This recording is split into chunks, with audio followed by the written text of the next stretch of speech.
지난해부터 현재까지도 정치권에서 뜨거운 인물을 꼽는다면 아마 이분 반드시 포함될 것 같습니다. 추미애 전 법무부 장관인데요. 과연 법무부 장관 퇴임 이후에 정치권에서 어떤 역할을 할지 관심이 쏠리고 있습니다. 대권 도전 이야기도 나오고 있죠. 청취자분들도 궁금한 점 많을 것 같습니다. 오늘 스튜디오에 직접 모시고 이야기 나눠봅니다.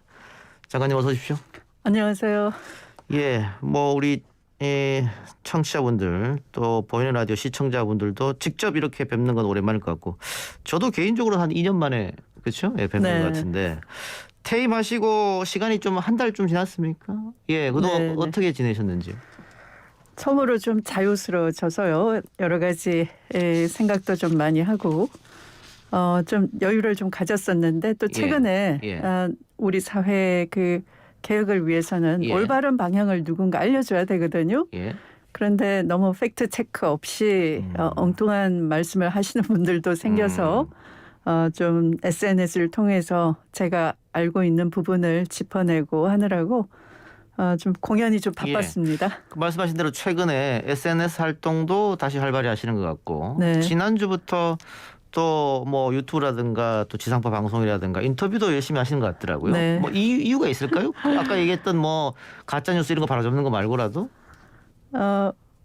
그 사실은 궁금해하시는 분들도 예. 있고 또 제가 장관 재임 시절에 정말 이 70년간 검찰 적폐를 청산한다는 게 쉬운 일이 아니었는데요. 예. 참 외로웠어요. 예. 그때 꽃을 보내주면서 예. 촛불 시민들께서 많은 응원을 보내주셔서 예. 근황이 궁금하다 하시는 분들도 있고 한번 그런 감사의 말씀을 직접 드리고 싶기도 했어요. 예. 자, 그래서 요즘에 SNS도 하시고 또 방송도 나오시고 있는 것 같은데 우리 청취자들이 궁금해하실 부분은 앞으로 추미애 전 장관이 정치권에서 어떤 역할을 할 것인가 이게 궁금한 것 같아요. 대권 도전 이야기도 나오고 네. 있는 것 같고요. 네. 또 지금 윤석열 전 총장이 지지율이 급등하면서 야권 후보로 급부상해서 네. 또 여권에서는 제3후보 이야기도 나오고 있고 네. 만일 추미애 장관이 여권 후보 되면 또 추미애 대 윤석열 대결이 대권이 되는 거 아니냐 이런 그림까지 호사가들이 벌써 얘기하고 있어서 아직 그런 이야기는 구체적으로 주위나 본인이나 한 적은 없죠? 네, 그냥 저는 이제 사실 정치하면서 예. 누구 때문에 저희 진로를 결정하고 그러지는 않았고요. 예. 제가 충분히 고민하고 또 사회와 연대하고 공감하고 싶다 하는 생각이 들 때 여러 가지 말씀을 잘 듣고 예. 또 함께 우리 사회의 바람직한 해법을 찾아보자 할 수 있을 것 같고요. 예. 현재로서는 어떤 분이 어떤 길을 가든 오히려 좀 걱정이 예. 우리나라가 30년 전에 이미 그 정치 군인이 사라지도록 민주화를 통해서 이 많은 희생 속에 나라의 발전의 틀을 만들었잖아요. 예. 그 사이에 경제도 발전하고 시민 의식도 성숙해 있고 또 촛불을 들어서 온 국민이 무너진 헌정을 바로 복원하기도 했는데요. 예. 사실 이 정치 검사가 등장했다 하는 것은 민주주의의 그 도전이고요. 또 민주주의 태보를 일으킬 수 있어서 예. 사실 윤 총장이 마지막 정치 검사이길 바라면서 또 그런 일은 절대 일어나서는 안 된다. 국민들과 함께 공감하는 그런 글을 올리기도 하고 또 바람직한 방향으로 우리 사회가 나아가도록 또 정치를 했던 만큼 또 그런 역할을 또 저에게 주어진다면 또 열심히 해야 되는 것이고요. 네. 그 윤석열이라는 존재는 차치하고라도 네. 본인이 정치권에 오래 계셨으니까 네. 또 지금이 대선 시즌이고 그 생각은 있으신 거잖아요. 정치는 늘 미래를 내다보고 예. 우리 사회를 잘 이끌어 가야 될 또 국민이 그렇게 키워주셨으니까 그런 책무가 있는 것이죠. 예. 네. 알겠습니다. 그 얘기는 조금 이따 다시 하기로 하고요. 네. 자, 법무부 장관으로 가실 때는 역시 나에게 주어진 과제는 검찰 개혁이다 아마 이렇게 생각하셨을 것 같고 네. 후회가 되는 거 있습니까? 1년 동안 하시면서? 후회라고 한다면 우선 국민들께서 인정해 주시는 성과라고 하면 예. 공수처를 완성시키고 예. 검경 수사권 조정을 통해서 이제 권력기관 구조를 개혁할 수 있는 그런 기틀을 만들어 온 건 성과라고 할 수 있는데요. 예. 최근에 이제 수사 기소 분리 말씀들 많이 하시고 예. 이해를 하시잖아요. 예. 어떤 수사권도 통제받지 않으면 인권을 침해하고 잘못된 방향으로 간다라고 알고 계시고 근데 그건 제가 이미 1년 전에 그런 화두를 던졌거든요. 예. 근데 이제 국회에서도 그게 동의해 주시고 중수청을 설치하는 입법 준비를 다 마쳤어요. 예. 그래서 이것을 이제 완수하고 또 이제 이런 것들은 사실은 검사란 무엇인가, 검찰 조직은 어떤 일을 해야 되는가 하나의 정상화 과정인데요. 이런 검사들이 이제 앞으로는 법률 전문가, 인권 옹호관으로 이렇게 제대로 이제 조직 문화 속에서 뿌리 내릴 수 있도록 해야 되는데 제도를 바꾸는 것 못지않게 조직 문화를 그렇게 뿌리 내리게 하는 것도 중요하거든요. 예. 근데 그걸 다 못해서 조금 그 부분은 아쉽죠. 예. 지금 민주당에서 추진하고 있는 중수청 설치 법안 이것은 네. 빠른 시일 내에 이루어져야 한다 이렇게 보십니까? 뭐 당 내에서는 속도 조절론도 나오는 것 같은데.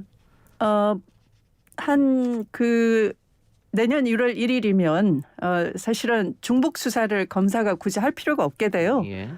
피의자 신문 조서가 경찰이 작성한 조서로 가름할 수 있거든요. 예. 또 새로 작성해봐야 뭐 효력이 똑같기 때문에 굳이 할 필요가 없어서 그렇다면 법률 전문가로서의 검사 역량만 집중을 하면 되기 때문에 이 중수청은 따로 빼서 예. 수사관을 따로 중수청으로 보내는 그런 그 기능 분립을 통한 견제와 균형 시스템은 예. 내년 1월 1일에 맞추어서 하는 것도 아주 바람직하다 가능하다? 생각합니다. 예. 근데 윤석열 전 총장이 네. 이 중수청 반대한다. 이 명분을 가지고 퇴임했단 말이에요. 그걸 막겠다. 네. 명분은 그렇게 하고 뭐 만일 정치를 한다면 어떻게 될지 모르겠습니다. 네. 아직 본인 입으로 정치를 한다고 이야기는 하지 않았으니까. 네. 근데 이 명분을 갖고 정치를 한다 그러면 그거는 굉장히 부적절한 일이다라고 여당 의원들은 이야기하시더라고요. 네. 장관님 보시기에 어떻습니까? 시대 흐름에 어긋나는 또 민주주의의 발전 방향과 어긋나는 그런 정치 구호나 정치인은 예. 성공할 수 없고 다 실패했어요. 예. 네, 그래서 그런 구호는 목표가 될 수가 없죠. 태보를 구호로 내걸 수는 없잖아요. 예. 네, 그 장관님이 검찰총장과 뭐 이렇게 여러 가지 문제로 갈등하면서 네, 너무 대쪽이 아니냐. 좀 이렇게 좀 휘어질 때는 휘어져야 되는데 네. 뭐 별명인 추다르크처럼 네, 너무 그렇게 곱게 나간 건 아닌가. 좀 네. 유연함이 부족하다. 네. 뭐 이런 이야기는 어떻게 생각하세요? 네. 때로는 유연할 때는 유연할 예. 수 있는데요. 예. 네, 그것이 70년간 적폐는 수사, 기소권, 영장 청구권 다 독점하고 있고 예. 피해자가 국민이잖아요. 예. 만약에 제가 피해 입는다 그러면 제가 양보할 수 있죠. 예. 근데 국민 피해를 제가 눈 감아 버린다 그러면 정치를 왜 하겠습니까? 그건 굽히면 안 되겠죠. 네. 제가 뭐 부드럽고 이런 걸 여쭤본 이유가 갑자기 생각난 게 있어서 그러는데 네. 그 당대표 하시다가 네. 법무부 장관으로 가신 거잖아요. 네. 어떻게 보면 정치권에 그런 적이 한 번도 없었고 네, 네. 오히려 스스로 뭐 직급을 몇 단계 낮춰서 가는 건데 네. 그 왜 그 최종으로 간다고 이렇게 결심하신 거예요? 아무도 갈 사람이 없대요. 그래서 그 판단이 쉽진 않았을 것 같아요. 왜냐하면 또 국회의원직도 던져야 되니까. 네. 그렇습니다. 그때 이해찬 당 대표께서 저를 추천을 하시면서 추미애밖에 없다 그러셨다는데 예. 임명관장 대통령께서도 그렇다고 하시면서 아마도 한반도 그 평화 체제의 구축과 예. 검찰 개혁을 비롯한 권력기관 개혁 이걸 국정의 양대 해야 될 우선 과제로 생각을 하셨던 예. 거죠. 근데 검찰 개혁은 조국 전 장관한테 검찰이 조직적으로 반발하고 장관을 청문회 종료 직전에 그 아내를 기소함으로써 실제 저항하는 모습을 보였지 않습니까? 예. 네, 그런 이후에 이제 누가 감히 그 자리에 가느냐, 아무도 안 갈 것이다 라는 고민에 빠졌었고 저도 상당히 많은 고민을 하다가 그런 두 가지 개혁 과제에서 한 가지라도 제대로 해낸다면 예. 네, 그건 또 당 대표를 지내면서 제가 당이 또 국민께 드린 공약 약속이기도 했거든요. 그래서 이것은 제가 받아들일 수밖에 없구나. 그렇게 생각이 사게 된 거죠. 근데 개인 정치인 추미애로서는 네. 조금 상처를 받지 않았습니까? 결과적으로는 법무장관 국회의원 내던지고 법무장관 하고 나서는 제가 이제 5선의 당 대표 예. 경력자니까 다들 아마 6선을 하면 국회의장 넉넉히 할 수도 있고 아마 그 꽃길을 걷지 않았겠느냐 예. 많이 아쉬워도 하셨어요. 그런데 제가 이것은 사실은 어느 누구도 못하기 때문에 누구도 나서지 않기 때문에 저에게 주어진 어떤 것이라면 제가 정치하는 사람으로서 좀 소명의식을 가지고 받아들였던 것이죠. 근데 제가 좀 상처를 받지 않았냐 이 질문은 네. 이 법무장관을 하면서 네. 강력한 지지층이 생긴 것은 뭐 좋은 겁니다만 네. 반대로 강력한 안티들이 또 많이 생겼단 말이에요. 그게 대중 정치인으로서 꼭 좋다만 할 수 없으니까. 네. 그래서 여쭤본 거예요. 시간이 지나면 네. 어떤 법무부에 계신 검사님이 그러더라고요. 처음에 장관님이 왜 저러시나 했는데 예. 시간이 지나니까 장관님 말씀이 다 맞았어요. 이렇게 말씀하시더라고요. 예. 뭐 지금 제가 던졌던 화두들 이 수사 기소 분리처럼 사람들이 이제 이해하고 이게 다 국민을 위한 것이구나 이렇게 알아주실 날이 또 있지 않을까 싶어요. 예, 알겠습니다. 네. 그 최근 한명숙 전 총리 모해 위증 교사 의혹 사건에 대해서 네. 이것도 이문 전 검사가 하고 있던 것을 사실은 윤 전 총장이 총장으로 있으면서 그 수사권을 뺏고 다른 사람한테 주고 이게 무혐의로 네. 끝이 나버렸단 네, 말이에요. 네. 그것도 그 새롭게 맡은 검사는 하루 이틀 만에 이게 검토를 끝내고 무혐의로 네. 결론을 내렸는데 네. 그래서 박범계 장관이 수사 지휘권을 발동해야 된다 네, 이런 네. 의견도 있고 네. 선거 앞두고 못한다라는 의견도 네. 있습니다. 네. 또 한쪽에서는 추미애라면 했을 것이다 뭐 이런 얘기도 있어요. 어떻게 보세요? 그 선거를 앞두고 못한다 하면 안 될 것 같고요. 예. 그러면 또 선거 끝나면 선거 결과에 따라서 또 못한다. 항상 하기 싫으면 늘 핑계 찾으면 있어요. 안 해도 되는 핑계가. 그래서 예. 개혁은 고단한 것이고요. 또 외로운 것이고요. 그러나 시간이 좀 지나면 그때 그 개혁이 없었더라면 정말 큰일 날 뻔했다 하는 일들이 있어요. 그러니까 이런 것은 그 하나의 인권 침해 사건이죠. 예. 그리고 뭐 다른 나라 같으면 이런 일이 일어났으면 이웃 일본 같으면 11년 전에 검찰 특수부를 대대적인 개혁을 했어요. 예. 네, 그러니까 이 검사가 증거를 날조해서. 근데 우리는 이 증인을 그 모의 훈련을 많이 시켜가지고 그 위증하게끔 검사가 한 거잖아요. 예. 그래서 그런 검사에 의해서 저질러진 모해 위증 교사에 대해서 이걸 그때의 재소자들이 용기 있게 진정 고발까지 했는데 이걸 덮고 간다. 또 공소시효를 노려서 수사를 덮는다 하는 것은 또 다른 범죄를 낳는 것이고요. 오늘 이 범죄를 벌하지 않으면 내일 똑같은 범죄를 용서하는 것이다라는 게 되는 것이죠. 그래서 저는 박범계 장관께서 좌고우면 없이 수사 지휘권을 발동하시지 않을까 이렇게 그렇게? 예측합니다. 예. 네. 예, 알겠습니다. 네. 자, 선거 이야기도 좀 해보죠. 그 뭐 본인 선거도 많이 하셨고 또 네. 당 대표로서 대통령 선거도 진두지휘 하셨으니까 네. 이번 재보선 역시 민주당이 조금 어려워 보입니다. 뭐 LH 사태도 있고 네. 얼마 전까지만 해도 뭐 부산은 어렵더라도 서울은 해볼 만하지 않겠느냐 이런 네, 의견이 네. 많았습니다.만 네. 지금은 여러 가지 악재가 있는 것 같아요. 어떻게 네. 판세 보고 계세요? 네. 지금 뭐 그 말씀도 있으시지만 그러나 이 부동산 문제 같은 경우는 우리 경제에 있어서 굉장히 어떤 지대 개혁이라든지 이런 걸 방치한 측면이 많아요. 예. 그러니까 산업화 시대부터 과도한 지대 추구를 방치하면서 그런 그 무분별한 난개발 또는 그 토지 투기를 조장하면서 정치 권력도 비자금을 통해서 나쁜 정치를 한다든지 하는 오랜 관행 속에 있었던 일이죠. 예. 거기서 뭐 LH 같은 경우도 보면 좀 국민이 실망할 정도로 좀 뻔뻔하고 하잖아요. 예. 네, 너무 당연한 것처럼 그런 분위기를 잡는데 그래서 이거는 이 정권에서만 이렇게 갑자기 뭐 부패해서 드러난 문제다라고 하긴 어렵고 예. 이 지대 추구를 막는 근본적인 그런 법안도 필요한 것이죠. 예. 그래서 저도 이 부동산 투기로 인한 이익은 한 500까지 환수해야 된다. 특별법을 만들어서라도. 아하. 그리고 이제 내부자 거래도 예. 처벌해야 된다. 이런 내용의 법안이 필요하다라고 예. 말씀을 드렸는데요.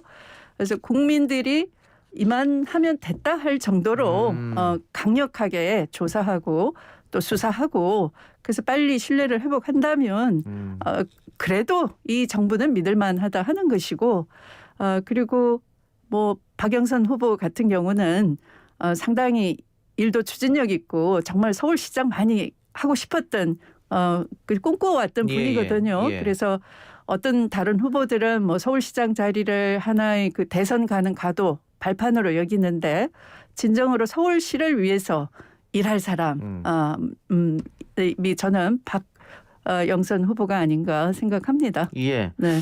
그러면은 뭐 특별법 같은 경우에는 이번 달에 뭐 입법도 가능은 한데 네, 네, 뭐 법률가이시기도 하니까 네, 이게 소급 적용이 가능하냐 네, 가능하지 않느냐 뭐 위헌 논란이 있다. 근데 국민들은 네, 특별법 만들어서 지금부터 나쁜 짓 하면 처벌하라 이게 아니고 네. 지금까지 나쁜 짓 한 사람도 처벌할 네. 수 있게 만들어 달라 이거거든요. 네. 그 소급 적용은 어떻게 생각하세요? 이걸 사업을 일시 중단을 하고 이제 전면 조사를 한다면 사실은 그 사업이 시행 중인 것은 완성된 것이 아니기 때문에 예. 그런 경우를 이제 전문가들은 부진정 소급 입법이다 해서 처벌이 가능하다라고 하고 있어요. 예. 네. 충분히 가능한 이야기네요. 그러면. 네, 예. 네. 또 김태년 원내대표가 뭐 소급 적용에 대해서는 위헌 시비가 있다 이렇게 얘기를 해서 네. 어제 제가 네. 좀 여쭤봤습니다. 네. 예.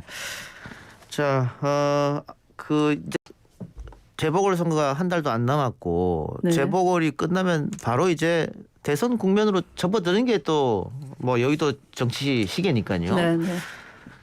뭐 지금 단정할 수 없습니다만은 민주당에서는 이재명, 이낙연 이렇게 네. 두 사람이 탑으로 올라와 있고 네. 국민의힘 주자는 지금 너무 안 보이는 상태입니다. 네, 네. 국민의힘 잠룡들의 지지율을 지금 윤석열 전 총장이 다 가지고 간 그런 상황이 있는데 네, 네. 민주당에서 이재명, 이낙연으로는 그 중도층 공략이 어려우니까 네. 제3의 후보 이게 계속 나오고 있거든요. 네. 그런 주장은 어떻게 보고 계세요? 아직 1년 정도 남았잖아요. 남았죠. 예. 그래서 여론 추이도 굉장히 이렇게 출렁출렁할 것 같고요. 예. 또 여러 가지 그 상황 변화도 생기기 때문에 뭐 지금 뭐라고 할 수는 없겠지만 저는 그런 것보다는 뭐 그 이런 지금 어떤 대전환을 앞두고 있다라고 다들 말씀하시잖아요. 그래서 코로나로 힘든 민생 경제를 코로나 이후에 어떻게 수습하고 희망을 가지게 할 것인가 이런 정책 대안 비전을 국민들에게 설득력 있게 준비해서 잘 얘기할 수 있는 후보를 많이 진용을 갖추고 또 선의의 경쟁을 해내는 속에서 민주당이 정권 재창출을 할 수 있도록 했으면 좋겠다라는 생각이에요. 제가 제3후보 질문을 드린 거는 네. 뭐 언론에 뭐 이강재, 임종석, 뭐 김경수, 추미애 이렇게 언론에 이렇게 이름이 네, 나오길래 네, 네, 제3후보 네, 네, 네. 정세균 장관까지 총리까지 네, 네, 그래서 네. 한번 여쭤본 겁니다. 네, 네. 그 뭐 제3 후보라기보다는 예. 그러니까 그런 이낙연, 이재명 두 후보도 다 좋은 분인데요. 예. 네. 제가 그렇게 뭐 약간 지루하지 않을까 하는 것은 예. 그러니까 1년간의 시간도 꽤 긴 시간이니까. 남았으니까. 네, 네. 예, 알겠습니다. 여기 네. 역동적이면 더 좋은 거니까요. 경선은. 네, 그런 말씀이에요. 예. 네. 예. 자, 그리고 재보궐 끝나면 또 전당대회가 바로 열릴 텐데요. 네. 뭐 각각의 당대표 그 시기에 맞는 시대상에 맞는 당대표의 상이 있지 않습니까? 네, 네. 이번 당대표는 뭐 어떤 역할이 가장 잘 어울릴까요? 물론 뭐 대선 경선 앞에 두고 있으니까 네, 네. 뭐 공정하게 관리 그것도 중요하겠고요. 어떻게 네, 보십니까? 네. 사실은 제가 그 김대중, 노무현, 문재인 세 분의 대통령 탄생할 때마다 중요한 역할을 했었는데 특히 문재인 대통령 때는 탄핵으로 인한 조기 대선 국면에서 당이 중심을 잘 잡는 것이 중요했습니다. 예. 현안을 그 국민들이 원하는 방향으로 이끌어가면서 또 한편 이제 동시에 그 대선 준비도 했어야 되는 두 가지 역할을 했었는데 당 대표가 중심을 확고하게 잡고 또 그 용광로 선대위를 꾸려서 그 후보가 되지 못한 캠프의 사람들도 원팀이 돼서 승리로 그 일심동체로 갈 수 예. 있도록 하는 그런 통합해내는 조정 능력 이게 참 중요한데요. 지금 그런 데는 후보님들이 당에서 오래 함께 일했던 동지들이고 또 그런 일을 해낼 수 있는 적임자이고 훌륭하신 분들이다 생각해요. 네. 알겠습니다. 네. 자, 마지막 말씀하시기 전에 네. 지금 유튜브 그리고 문자 또 팟빵 앱을 통해서 많은 분들이 의견 주고 계시는데요. 네. 그중에 골라서 제가 몇 가지 소개해드리겠습니다. 갑갑님께서 추다르크만큼 강단에 있는 사람이 필요합니다. 의견 주셨고요. 안동촌땅님께서 추미애 장관님 국민을 향한 당당하고 불꽃 같은 열정 존경하고 사랑합니다. 로즈님께서는 자주 나와주세요라는 의견 주셨고요. 9596님 언제나 네. 시원한 추 장관님 영원한 법무부 장관입니다. 앞으로 무궁한 발전 기원합니다. 이거 혹시 오해하실 분 계실까 봐 네.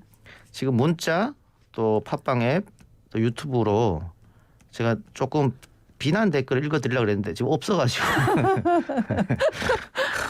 오늘 웬일인지 없네요. 네. 예. 자, 마지막 그 워딩 할 때까지 비난 댓글 올려주시기 바랍니다. 제가 네. 읽어드리겠습니다. 자, 오랜만에 YTN 출연 정말 오랜만이시죠? 네네. 예. 제가 지금 YTN 라디오 한 4년째인 것 같은데 예전에 한 번 네. 당대표 시절인가 그때 한 번 하고 지금 다시 처음 한 것 같은데 예. 우리 YTN 청취자들 위해서 한마디 네. 인사 말씀 남겨주시기 바랍니다. 네. 그 비대면 세상 살아가시기 힘드시죠. 특히 뭐 그 아이가 여럿 있는 집안에서는 랩탑 하나 가지고 서로 싸우기도 하고 또 집안에서 그 가정주부님들은 하루에 세 끼를 온 가족을 챙겨 대느라고 정말 허리 아프시고 심신이 고단하실 텐데요. 또 이 국정을 그 이끄는 분들이 아무리 열심히 한다 치더라도 정말 늘 난제가 많습니다. 그러나 서로 우리가 촛불을 들어서 나라를 세운 만큼 이해하고 아끼면서 이 힘든 시기를 잘 이겨내면 또 정치를 하는 분들 나름대로는 국민들께 희망을 선사할 그런 준비를 잘 해서 또 함께 더불어 잘 사는 대한민국으로 또 갈 수 있도록 노력을 할 테니까요. 힘드시더라도 참아주시고 조금만 더 힘내주시기 바랍니다. 고맙습니다. 추 장관님 오늘 인터뷰 고맙습니다. 네, 고맙습니다. 지금까지 추미애 전 법무부 장관이었습니다.